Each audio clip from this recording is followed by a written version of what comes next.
આ શું કીધું ને, મને મારી મમ્મીએ નથી શીખવાડી આ કળા. હું કોઈ માતાજીનો ભૂવો નથી, પણ હું મોઢું જોઈને ખબર પડે કે તમારા મનમાં શું વિચાર આવે છે. એ વેલ્યુ આવી એટલે મોઢું બેઠી છે. ધારવાનું બંધ કરીને પૂછવાનું ચાલુ કરો ભાઈ. બોલો આકે ના ભલામણા. પૂછશું એટલે સમાધાન મળશે, પૂછશું એટલે સોલ્યુશન મળશે, પૂછશું એટલે પ્રોબ્લેમ સોલ્વ થાય. ભરોસો રાખજો મારા ઉપર, ખોટું ના લગાડતા. પણ જો પૂછી લીધું હોત ને તો 62 વીઘા એક સેટ હોત.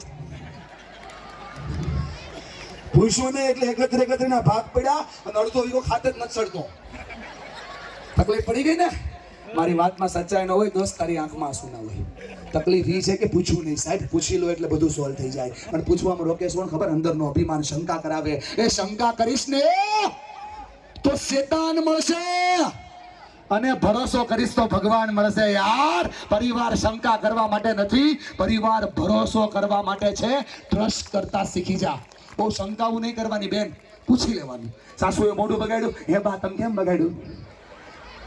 કોઈ પણ જગ્યાએ પ્રોબ્લેમ થાય એટલે પૂછી લેવાનું. પૂછવું એટલે સોલ્યુશન થાય. દાદા આ કે ના, નો પૂછીએ એટલે તકલીફ થાય, પૂછો એટલે સોલ્યુશન થાય, પૂછી લો એટલે દુનિયાના બધા પ્રોબ્લેમ સોલ્વ થઈ જાય. આજથી નથી કરો મુઠ્ઠી વાળો. બોલો આપણે પૂછવું છે.